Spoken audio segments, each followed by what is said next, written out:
Muito bem, pessoal. Hoje a gente vai fazer mais uma conversa dentro da série dos colegas da Itaex, sobre a Itaex. Hoje nós vamos ter o prazer, dentro do podcast Padrão Ouro, receber o Alfredo Volkmer e o João Cláudio Sefrin Filho. Volkmer é da turma de 1961 do ITA, ele se formou engenheiro eletrônico. De 62 a 66, ele foi auxiliar de ensino no ITA e depois professor assistente.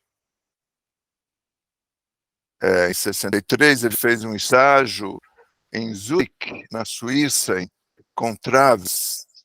Depois, a partir de 66, ele resolveu trabalhar nas empresas, mas continuou como professor em tempo parcial no ITA, cuidando das disciplinas ou dos projetos de eletrônica digital.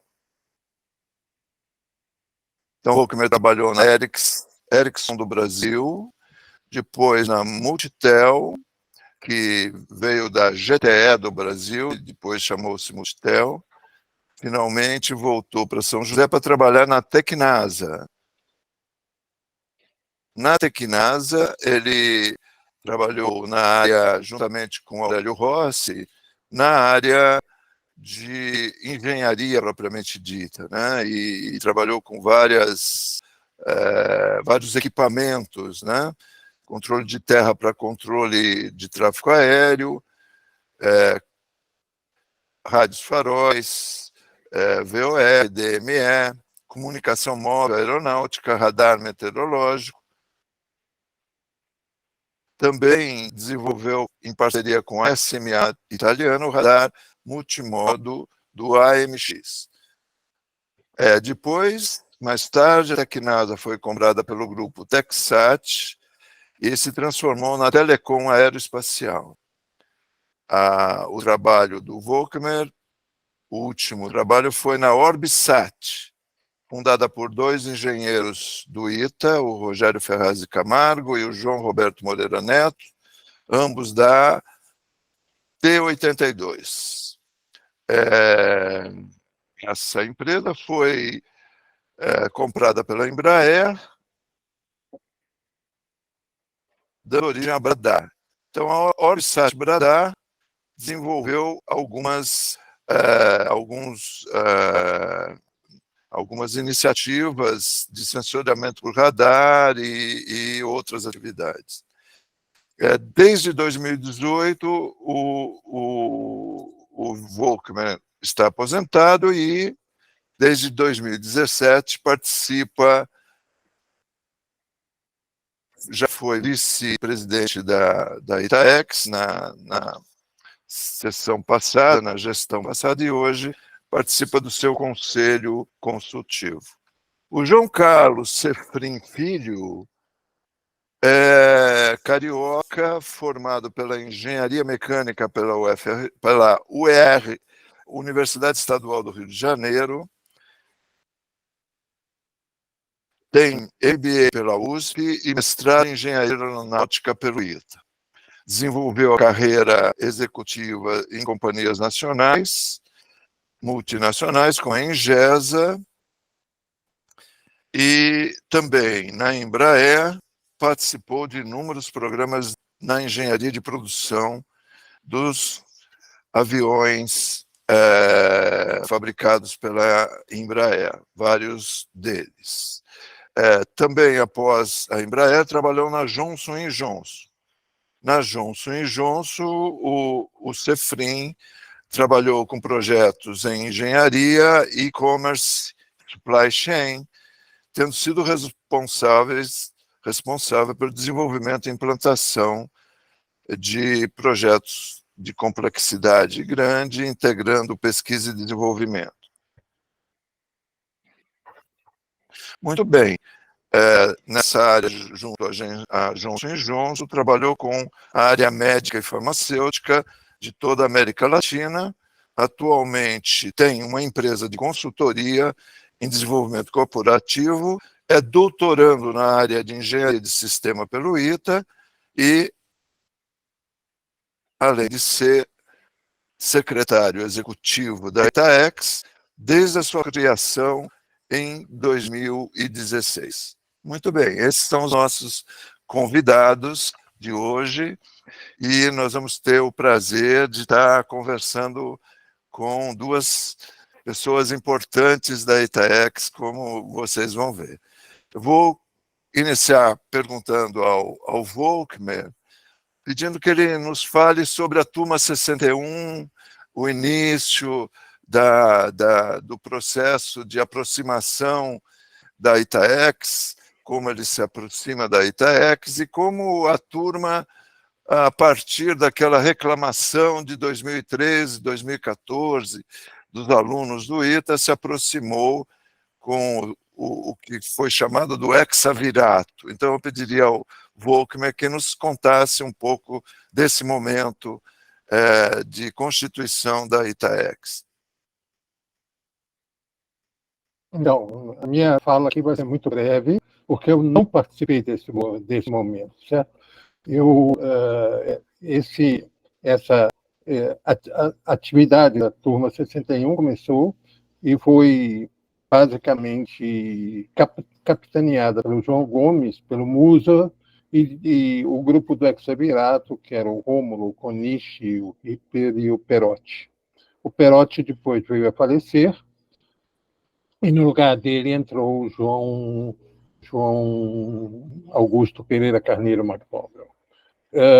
Eu entrei na Itaex porque um dia, quando eu estava em São Paulo, o João me convidou e basicamente me perguntou se eu poderia, se eu estaria interessado em participar da Itaex. Então, eu já peguei as coisas andando e aí eu notei que havia, de fato, uma preocupação grande desse grupo da Turma 61 em ajudar o ITA a conseguir resolver algum dos problemas que estavam fazendo uma certa insatisfação dos alunos. É basicamente isso. Ok, obrigado, Volkmer, por esclarecer um pouco esse começo, né, do início da Itaex, e eu vou perguntar ao Sefrin como foi que ele foi convidado a participar da Itaex, como ele se aproximou da Itaex nesse início da Itaex. Por favor, Sefrin. Foi uma história assim bem interessante, porque eu fiz mestrado junto com o Barbalho, da T77, né? Arnaldo Barbalho. E eu conhecia também, porque trabalhamos juntos na Johnson, o Marcelo Giovanni, que era meu colega numa outra área dentro da Johnson & Johnson. Então, quando o Marcelo Giovanni foi convidado para ser o presidente, ele foi o primeiro presidente da Itaex, né? Conversando com o Barbalho, os dois me conheciam e fizeram o convite. Perguntaram assim, Sefrin, a gente está montando aqui uma associação, o objetivo da associação é o ensino, a excelência de ensino do ITA. Nessa época ainda tinha, a gente ainda tinha uma questão de formulação exata do que a associação iria fazer, já se decidiu que seria através de projetos que se iria trabalhar, e como eles sabiam que eu estava numa fase de transição, porque eu tinha acabado de me aposentar, né, na Johnson, eles perguntaram, olha, você não gostaria de vir aqui, bater um papo, conversar? E aí foi assim que começou. A gente começou a conversar, eu gostei da proposta, gostei da ideia, né? E entrei para a Itaex. Simples. Muito bem, muito bem. Eu acho que essa é uma junção de almas, né, de certa maneira, que trouxeram a formar esse grupo dentro da Itaex. Mas vou perguntar ao Volkmer sobre uma questão que sei que Volkmer cuida com cuidado cuida com cuidado é bom, né? Que ele olha com um cuidado especial, que é a disciplina consciente. Existe um grupo que vem discutindo, que vem trabalhando a disciplina consciente, e Volkmer tem participado. Eu queria um pouco que ele nos falasse sobre esse grupo, que nos dissesse sobre o avanço, a participação maior, cada vez mais intensa dos participantes, sobre a disciplina consciente, que é uma característica importante do ITA, né? Quem já fez, quem é iteano, aluno ou ex-aluno, sabe da importância da disciplina consciente. Então, por favor, Volkmer.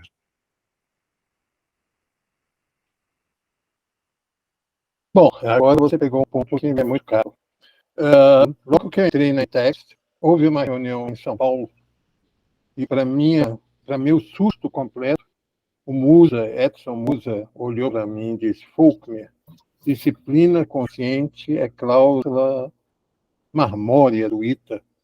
Você tem obrigação de ver como está e como isso está andando. Eu quase caí de costas, né? Porque eu digo, meu Deus, eu. Aí comecei a tentar buscar mais informações. E comecei a notar que, de fato, havia uma certa confusão em relação ao que era. Eu fiz perguntas dentro da minha própria turma e recebi respostas muito díspares uma das outras.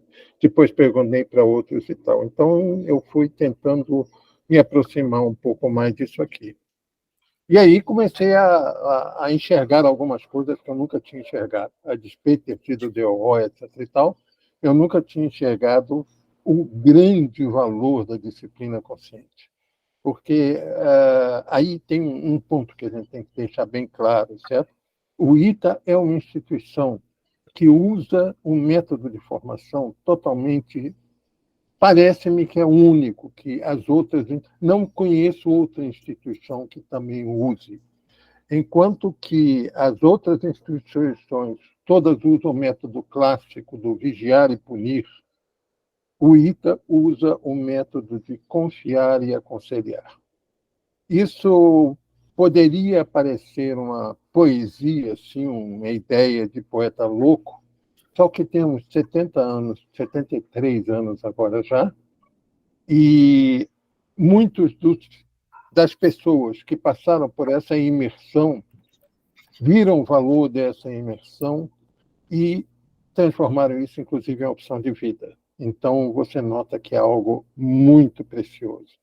E, ao mesmo tempo, a verdade, se você olhar bem, enquanto que o vigiar e punir é uma forma de você transformar a humanidade em gado politicamente dócil e economicamente interessante, se você usa o confiar e aconselhar, você de fato respeita a dignidade humana do ser humano imperfeito e dá a ele o direito dele assumir o seu próprio desenvolvimento. E, obviamente, nesse desenvolvimento, ele precisa ser aconselhado, porque abrem-se inúmeras possibilidades, ele de repente vê, ele sente que é colocada na mão dele a responsabilidade pela sua formação, ele tem que, com isso, também ter o direito de decidir a autoridade, mas ele tem que ser aconselhado.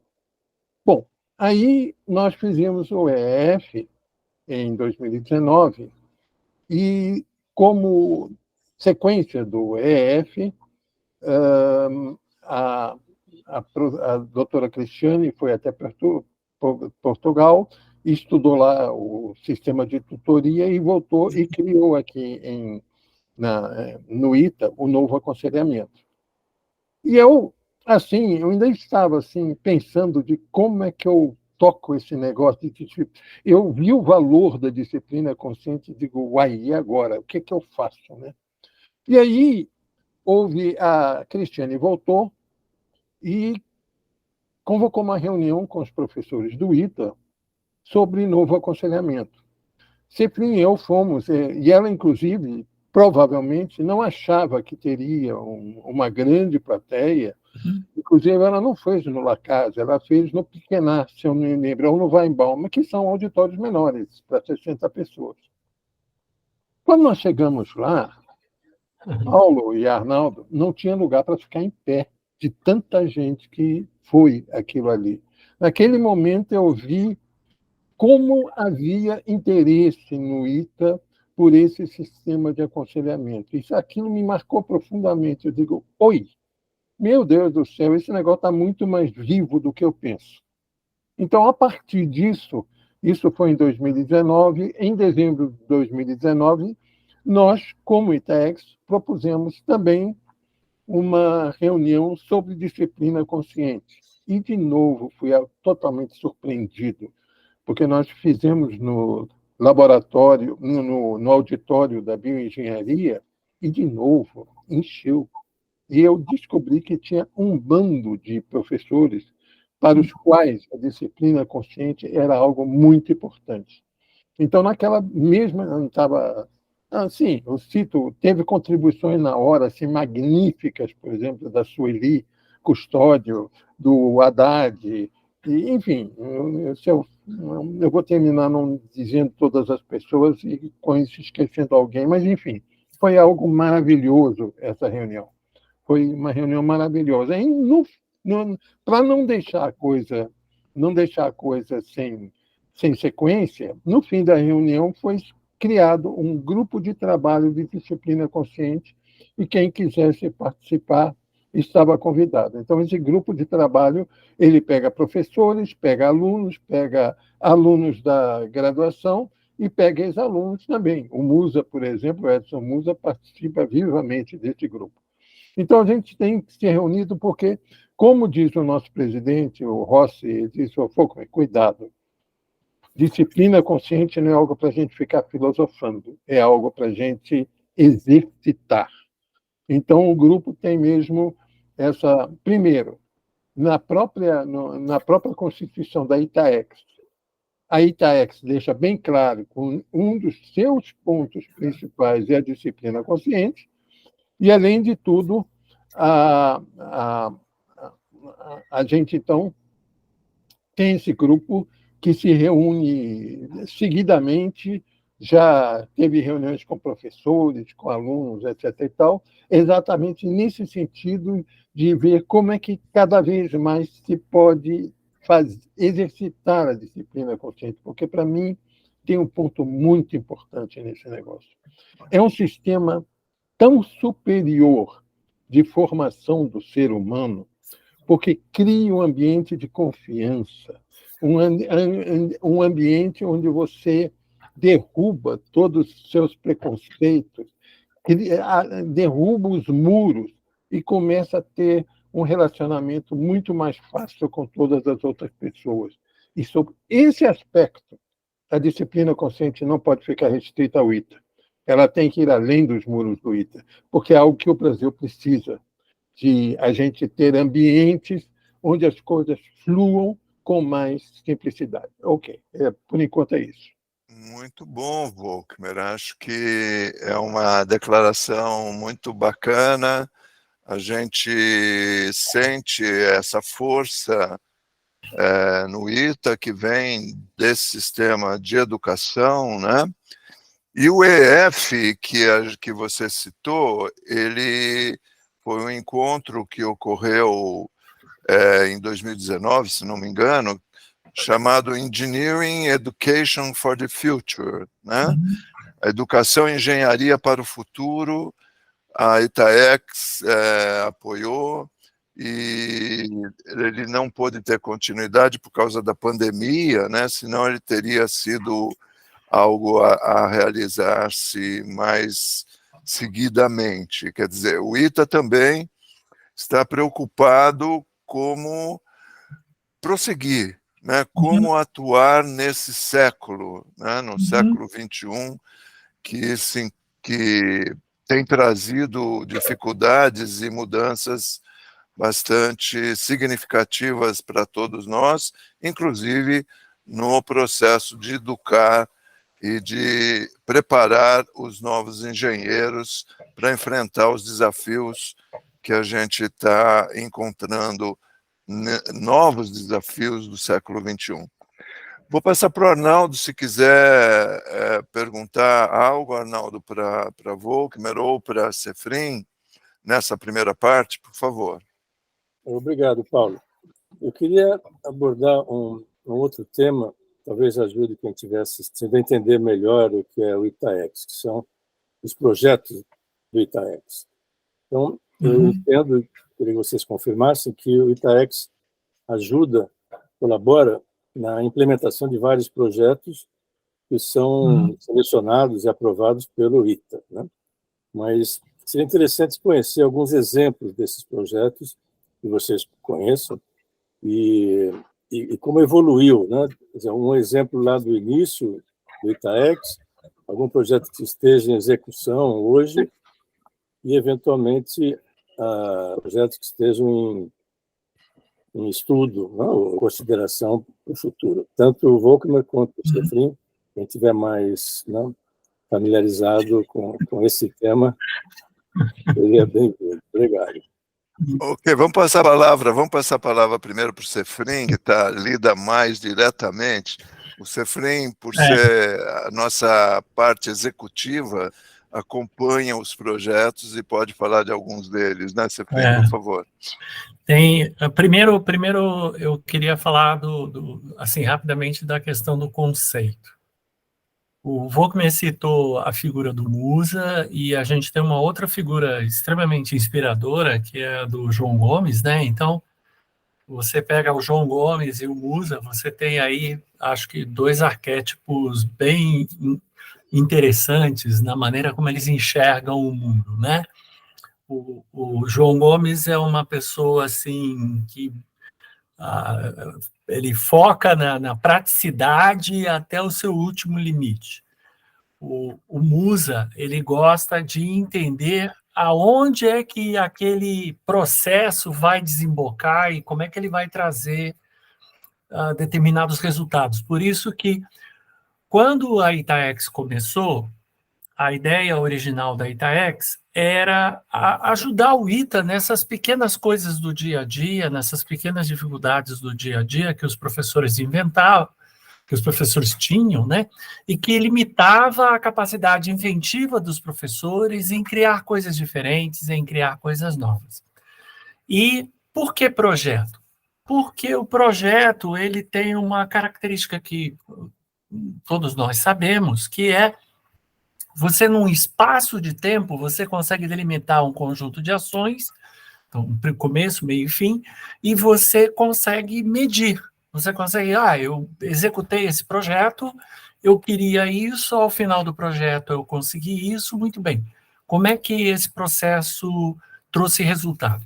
E aí eu posso citar, assim, para poder entender como isso é crítico na questão da ação da ITAEX, eu vou pegar primeiro um exemplo que é do Departamento de Química.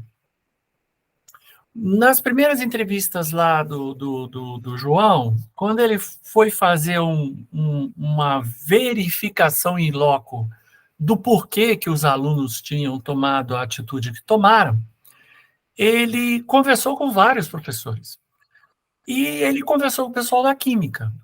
E o pessoal da Química se voltou para ele e falou assim: João, é o seguinte, a gente não tem recurso para fazer nada de diferente do que esses alunos normalmente vêm vindo, por exemplo, de um curso teórico do segundo grau. Porque no segundo grau, raramente você tem um laboratório onde as pessoas tentam coisas, etc, etc. Então, o João falou assim: então eu vou garantir para vocês material para vocês poderem trabalhar. Só que olha que coisa interessante. Num primeiro momento, realmente, o problema era o material. Você precisava de reagentes, você precisava de vidraria, você precisava de uma série de elementos dentro do laboratório de química. Mas, num segundo momento, o grupo de química repensou a maneira como eles estavam ensinando química para os alunos. E a química, por tradição, tem um nome que é um nome que todo e qualquer aluno reverencia, que é o do professor Weiss. E, nesse conceito, a ideia que eles tiveram, observando todo esse processo de química no ITA, é: nós não somos uma escola de química. Você ensinar formulação, ensinar aspectos básicos da química, não vai fazer muita diferença no aluno. Então, o que faz diferença? O que faz a diferença é se ele pegar um problema real, alguma coisa que realmente é um desafio no mundo prático, e fazer ele procurar uma solução para esse mundo prático. Então, o que nós estamos falando? Começaram a ser criados, a química começou a criar alguns grupos de desenvolvimento e pesquisa no nível dos alunos, obviamente, olhando também a necessidade deles de amadurecimento. Então, se criou um caminho ou caminhos de desenvolvimento do tipo: como é que eu desenvolvo combustíveis alternativos para foguete? O que é um combustível alternativo? Como funciona um combustível alternativo? Como você testa um combustível alternativo? Como você desenvolve células fotovoltaicas em qualquer superfície? O que é uma célula fotovoltaica? Como é que ela funciona? O que está por trás da célula fotovoltaica? Como é que eu transformo superfícies em superfícies que sejam capazes de capturar energia? Como é que eu faço bateria? Como é que eu acumulo energia? Como é que eu faço para que essa energia possa ser concentrada e depois entregue em sistemas? Então, a química foi pegando problemas de ordem prática, necessidades da engenharia, e colocando esses desafios para os alunos. E mais, ela fez de uma forma tal, e isso foi uma evolução, que a partir do momento que você tem um resultado, você tem que mostrar esse resultado. Então, todo ano, ao final do ano, a gente tem uma competição e uma feira, a Feira de Química, que é um negócio fantástico. A qualidade das coisas que são apresentadas, você fica assim maravilhado, porque fala assim: poxa, esse aluno até um ano atrás, ele achava que química era só fazer um balanceamento estequiométrico e estava tudo resolvido. E agora ele sabe, na prática, o que a química implica e como funciona. Bom, esse é um exemplo. Um outro exemplo, porque são muitos exemplos, eu acho que a gente não pode ficar falando aqui só sobre um assunto, né? A gente tem vários assuntos, mas um outro exemplo diz respeito à integração de professores.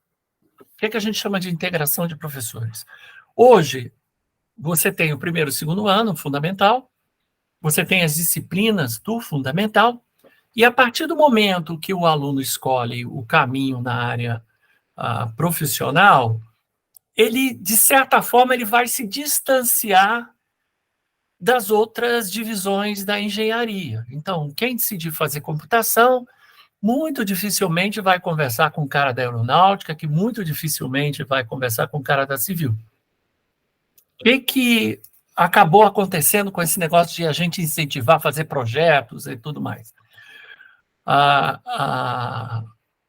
A professora Sueli, que é uma grande aliada que nós temos, chamou alguns professores e falou assim: gente, vamos fazer um projeto Itaex e a gente pegue um tema e faça com que esse tema seja abordado nas diferentes disciplinas daquele semestre.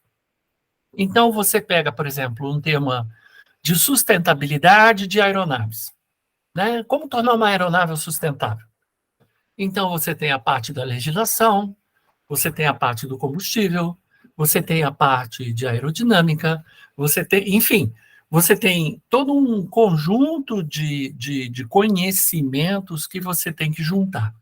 Então, assim, onde está a beleza da questão dos projetos? é você abrir a porta para a questão da criatividade dos professores, fornecer para eles recursos para eles exercitarem essa criatividade e dar condições para que os alunos exercitem o Project-Based Learning. Eles não vão só estudar a questão teórica, entender muito bem a formulação matemática, a formulação física e etc, etc. Mas eles vão valorizar aquilo que o ITA já tinha, tá certo? Que são os laboratórios, tá certo? Mas usando os laboratórios de uma maneira mais criativa, mais viva, vamos dizer assim. Tá Ok, certo? Sefrin, obrigado. Eu vou lembrar um pouquinho do nosso tempo. Não, desculpe. Foi Não, entusiasmo.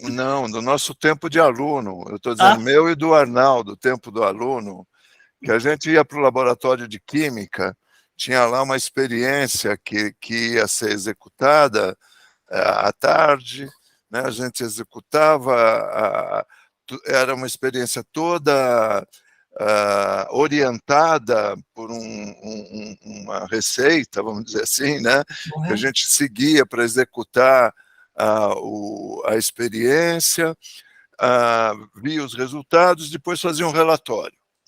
Isso. Esse método permaneceu por muito tempo no ensino do ITA, né? Então, esse método foi uma das razões que os alunos diziam que eles odiavam a química, né? Porque odiamos a química, né? Então, a ITAEX permitiu, de certa maneira, por vontade dos próprios professores, introduzir esse método do Problem-Based Learning, né? Que é a aprendizagem baseada em projeto, em problema, que você dá um problema para o aluno e o aluno tem que estar lá buscando uma solução, como o Sefrin bem destacou. Uma outra mudança que o Sefrin comentou é a mudança já no final do curso, o que é chamado hoje de disciplinas integradoras, né? Dentro do currículo, são disciplinas que permitem a junção dos vários conhecimentos também para você atacar um problema, procurar um problema prático já próximo, inclusive à formação dos alunos. Então, a ITAEX tem possibilitado, graças naturalmente à ação dos professores e dos alunos, a uma mudança no currículo do ensino do ITA. O que o Volkmer pode um pouco complementar, se quiser complementar essa nossa fala, Volkmer? Não, o que o Sefrin apresentou é muito bom. Talvez, assim, são uns pontinhos muito rápidos. Basicamente, no dia a dia, a ITAEX ela tem 3 ramos de atividades, digamos. Nós chamamos de os projetos acadêmicos, eles sempre dependem de um edital, que é chamado no fim do ano, onde se convida alunos com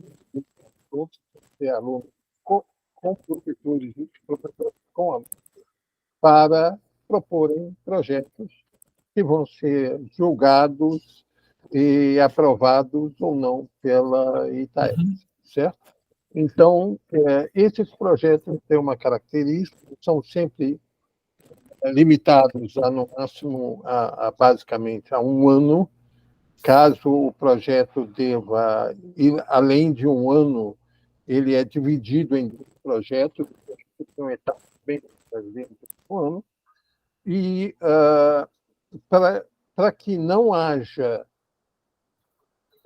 problema de que o projeto não possa ser completado por falta de recursos, a ITAEX só aprova projetos com questões orçamentárias que já estejam em caixa. Então, para nós é obrigado, a gente olha em dezembro qual é o dinheiro que ficou em caixa no fim do ano, acabou o ano, fechou, tal, tem tanto em caixa. Então, desse tanto em caixa, podemos pegar tanto, então, o total de projetos acadêmicos que nós vamos aprovar tem que ser tanto. Então, a gente garante que não vai haver falta de recursos financeiros para o projeto. Aí tem outros projetos que, obviamente, exigem mais tempo, mais recursos e coisas assim, que a gente chama projetos especiais. Por exemplo, um exemplo foi aquilo que você falou agora mesmo, que é o EEF, certo? Quando foi decidido, foi proposto pelo Edson Musa de que houvesse o EEF, e aí, obviamente, era todo um evento que tinha implicações muito mais profundas e que não se sabia, inclusive no início, que tipo de recurso, a quantidade de recursos financeiros e de outros tipos que exigiria. Então, ele é começado com todo mundo sabendo que os recursos têm que ser, inclusive, batalhados durante a própria realização do projeto. Então, há vários projetos nesse sentido, de chamados projetos especiais. E a última coisa que a ITAEX tenta fazer, e aí pode ser por projeto, ou pode ser, assim, inclusive, apoios, etc. e tal, que nós queremos ser o grupo de apoiadores vibrantes da parte do corpo da parte do grupo docente do ITA, que é profundamente obcecada pela melhoria do ITA. E isso tem.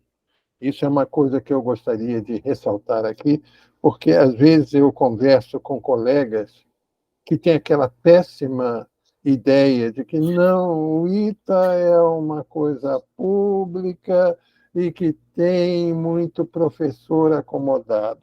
Gente, não existe conceito mais errado do que esse. Obviamente, pode ser que entre os 200 e tantos professores do ITA tenha um ou dois acomodados, eu não posso dizer isso. Mas o que tem de gente que é simplesmente assim obcecada, que trabalha no ITA e faz coisas muito além das suas obrigações com o ITA para conseguir garantir a excelência do assunto. Chegaram agora em 2018, chegaram 80 professores novos, e que incendiaram alguns dos antigos também, etc. e tal. Hoje a gente tem no ITA um grupo de professores obcecados que trabalham, vão à loucura para conseguir tal. E nós temos que dar, nós somos uma das associações de apoio a esse grupo de obcecados, certo? Então, só isso que eu queria dizer. Ok, obrigado, Faulkner, pela complementação. Eu ia perguntar agora ao Cefrim um pouco que passamos por esse processo agora de escolha, de avaliação dos projetos acadêmicos que foram submetidos nesse ano à ITAEX para pedido de apoio. O que você pode dizer, Cefrim, sobre esse processo, sobre a possibilidade que a ITAEX teve de fazer esse apoio a esse grupo que está determinado a melhorar o ensino no ITA e que apresenta demandas para que os cursos de graduação os cursos de graduação do ITA sejam executados. Geralmente, uma coisa que a gente que é da área acadêmica vê que no Brasil se apoia muito a pesquisa, se apoia a atividades extensionistas, mas o curso de graduação não tem apoios muito claros e você, às vezes, falta poucas coisas para que a execução do bom desempenho nas atividades experimentais dos cursos se realizem, né? A ITAEX parece que cobrir essa falha do sistema educacional brasileiro. Como você avalia, Cefrim, as atuais demandas ocorridas esse ano? Então, Paulo, acho que você tocou no ponto-chave do efeito Itaex, né? Assim, a gente sabe que para a pesquisa e desenvolvimento existem órgãos de fomento que fornecem programas, né, e oferecem verbas para você poder trabalhar. Quando você fala de graduação, a graduação tem a dotação orçamentária referente ao pagamento dos professores, uma verba que subsidia o pagamento dos materiais necessários, não todos os materiais, mas que subsidia uma parte do material de laboratório, mas, no geral, vamos dizer assim, não é tratado da mesma forma, são mundos muito diferentes.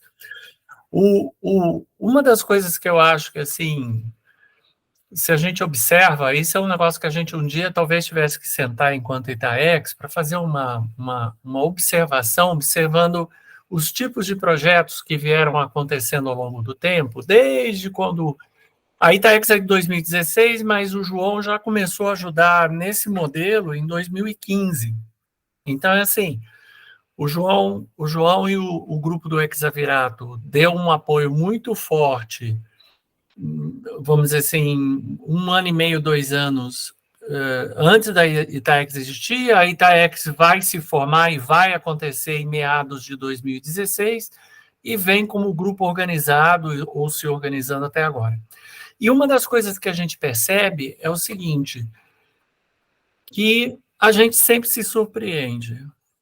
Todo ano tem um conjunto de projetos que acabam surpreendendo a gente pelo cuidado, pela observação da necessidade pedagógica de você fazer mudanças,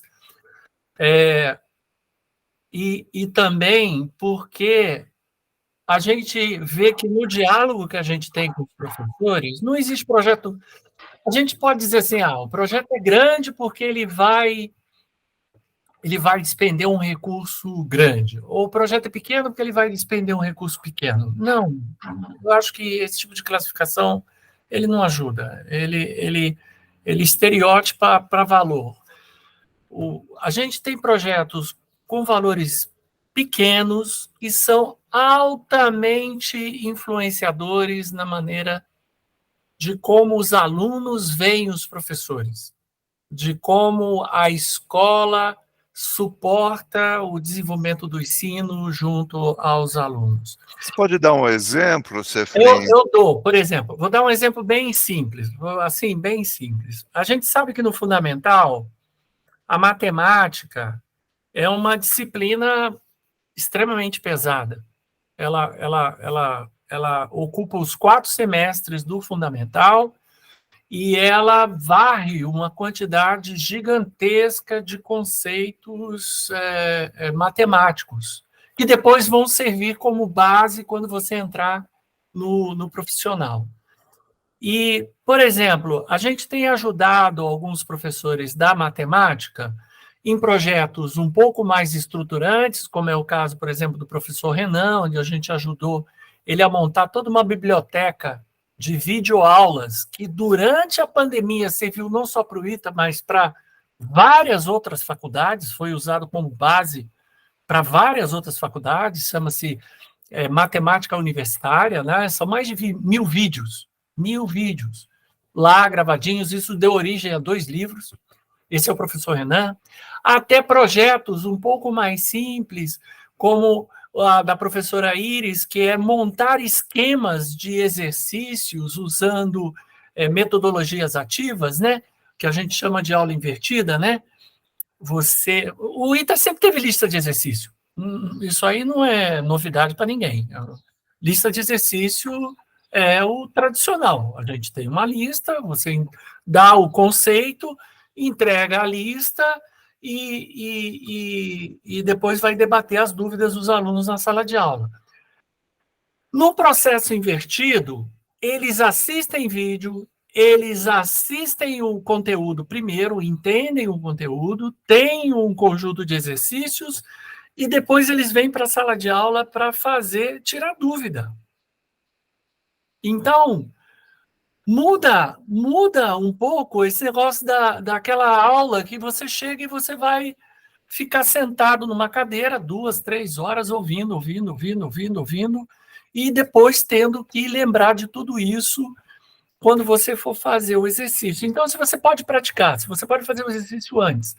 E materiais simples, um iPad, material audiovisual, material de papelaria, coisas simples.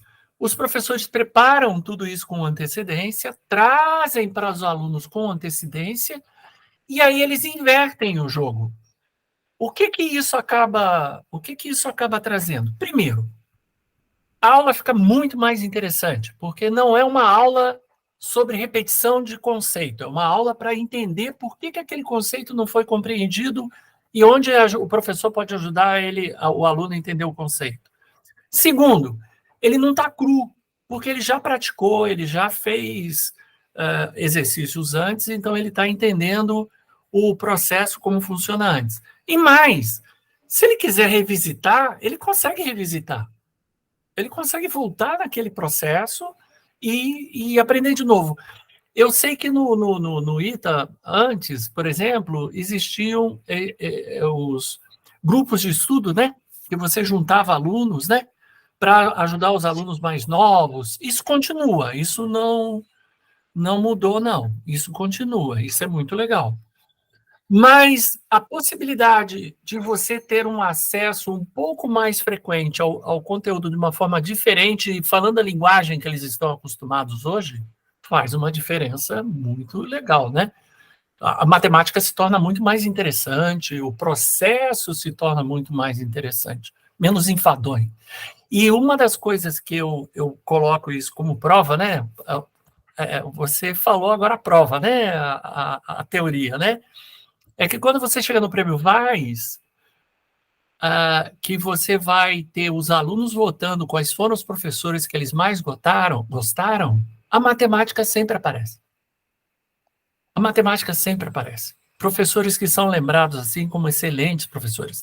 Então a gente tem, eu acredito assim que essa é uma característica muito positiva do ITA, que é quando você vê que o professor está fazendo um trabalho diferenciado, ele é muito reconhecido pelos alunos.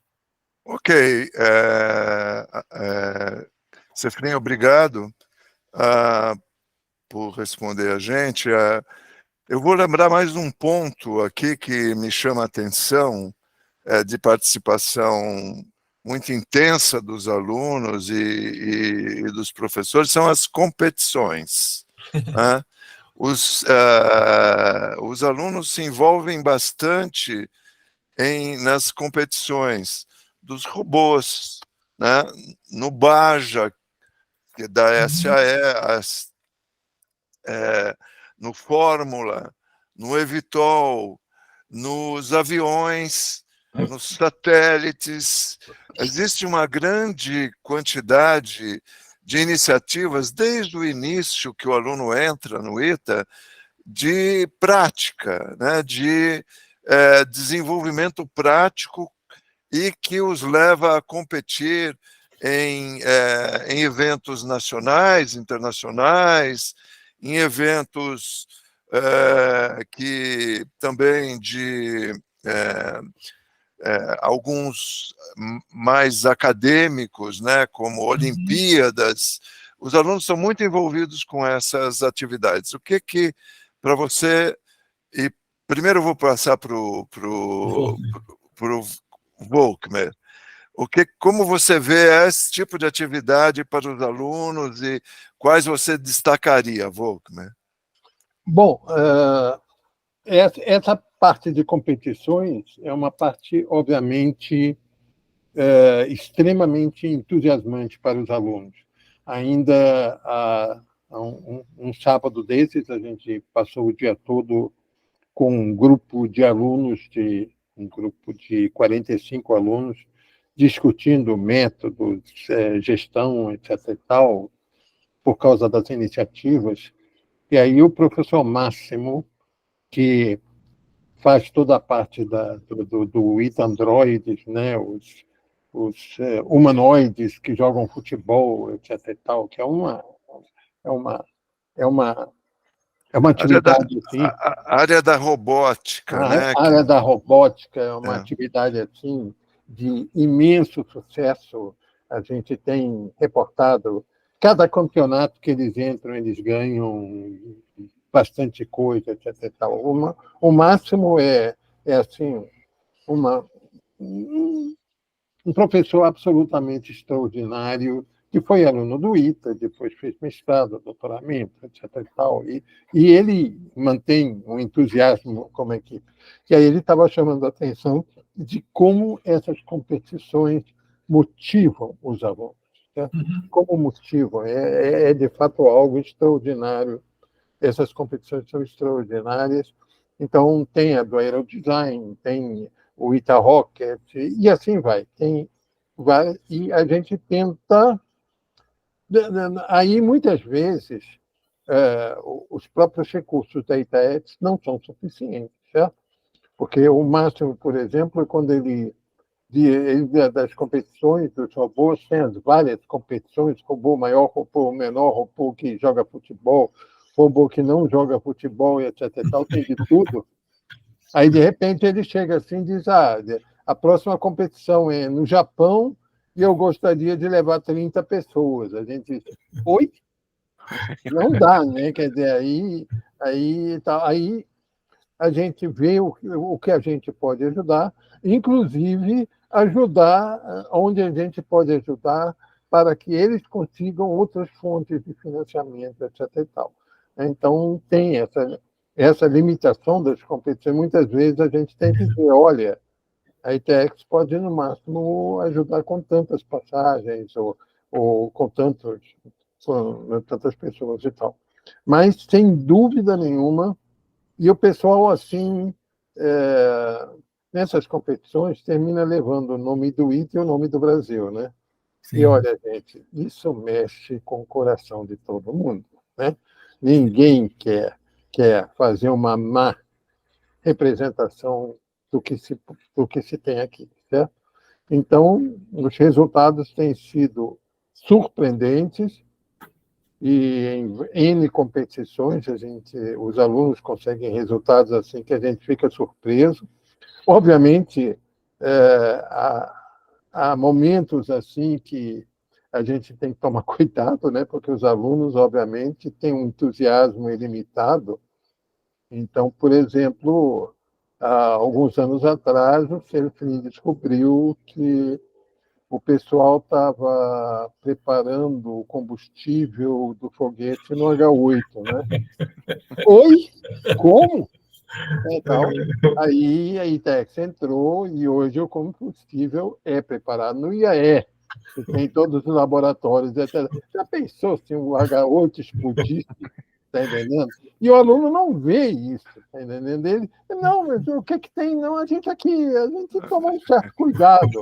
Então, há também esses momentos assim que depois a gente até ri, mas no momento inicial a gente leva um susto imenso, assim, de oi, isso está acontecendo? Não, calma, tem que trabalhar isso com, inclusive, numa das últimas competições do Rocket, o grupo do ITA recebeu o prêmio de ser uma das equipes que estava levando todas as considerações de segurança da melhor maneira possível, certo? Então, há uma mudança também nesse sentido. Certo? Arnaldo, você gostaria de completar, de perguntar mais sobre esses grupos de competição que são apoiados pela ITAEX? Pode perguntar ao Cefrim, por favor? Eu tinha uma pergunta mais sobre a visão do futuro, né? Como é que vocês veem a ITAEX no futuro? alguma modificação É, ou expectativa Aí diferente? está aberto para o Volkmer e para o Cefrin, né? Eu só queria... essa, falou desses grupos, né? Vou começar primeiro para o Cefrin e depois eu peço para o Volkmer completar. Pode ser, Cefrin? olha, Arnaldo, essa é uma pergunta, é muito legal essa pergunta, mas ela é bastante difícil. E eu vou dizer por que que ela é difícil. Ela é difícil porque todas as vezes que a gente começa um debate na Itaex sobre o que a gente tem que fazer para amanhã, a gente já vê que tem coisa aberta ainda para fazer, ainda tem muita coisa em aberto, a gente ainda pode melhorar em várias atividades e fazer de uma maneira diferenciada. E aí, quando a gente discute a questão de futuro, não dá para dissociar o futuro da Itaex do ITA, né? A Itaex existe em função do ITA. Essa é um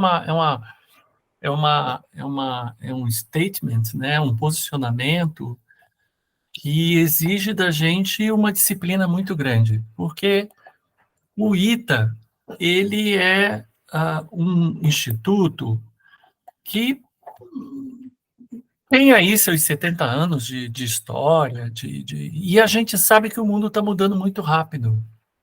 As coisas estão mudando muito rápidas, né?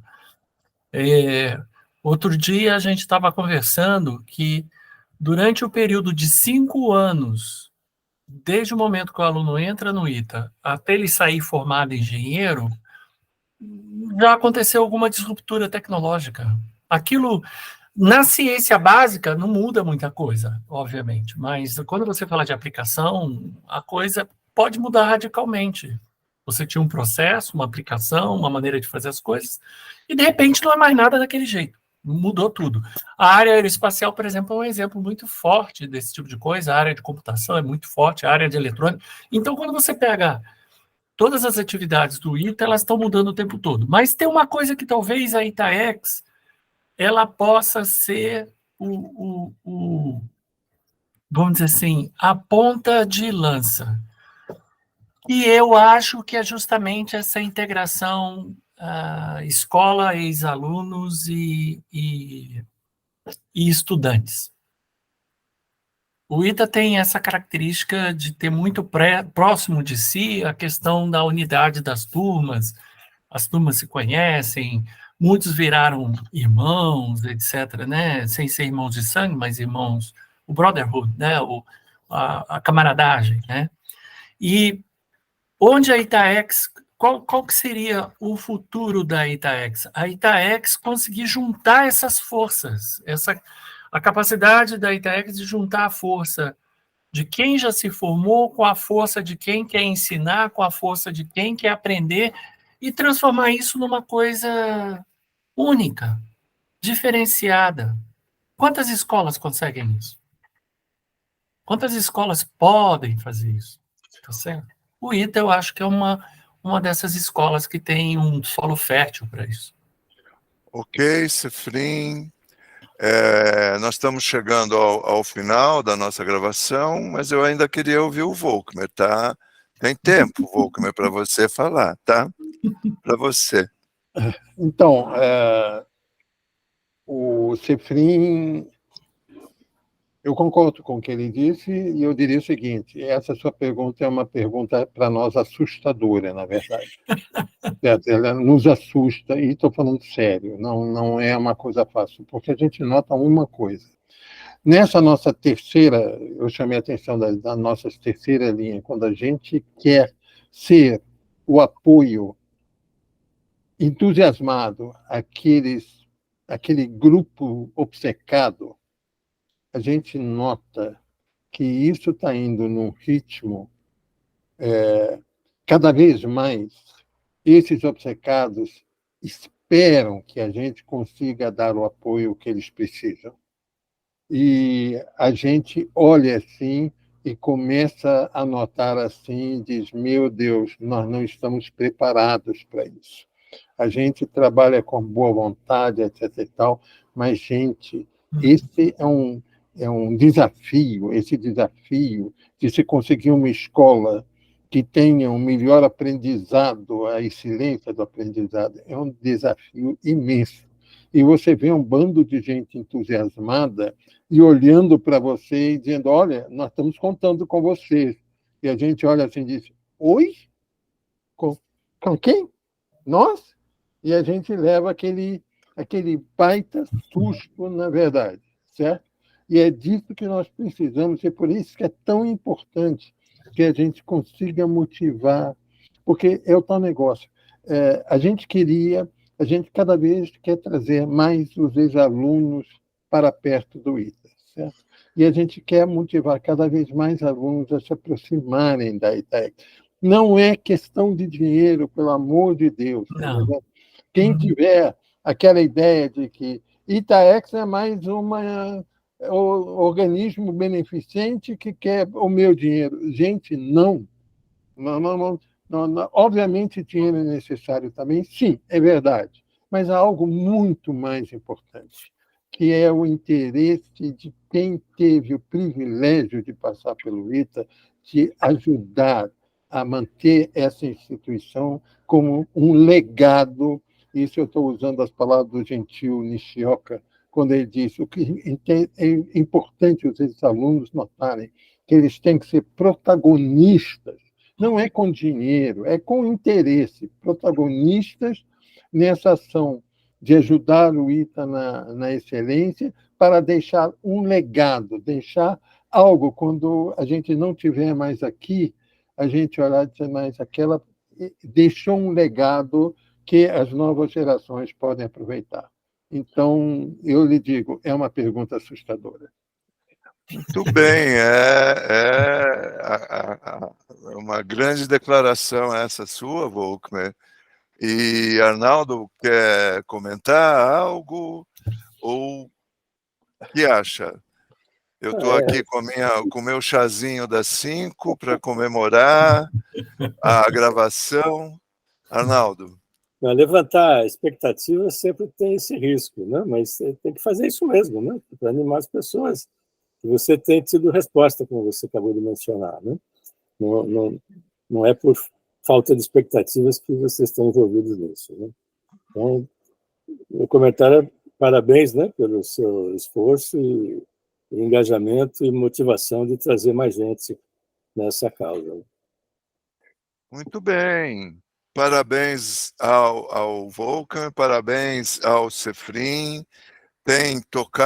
Esse grupo tem tocado firmemente a ITAEX, e o futuro nós veremos. Vamos conduzi-lo com todas as dificuldades, mas com a delicadeza, com a aproximação da mudança que o próprio ITA vai estar passando e vai conduzir, né?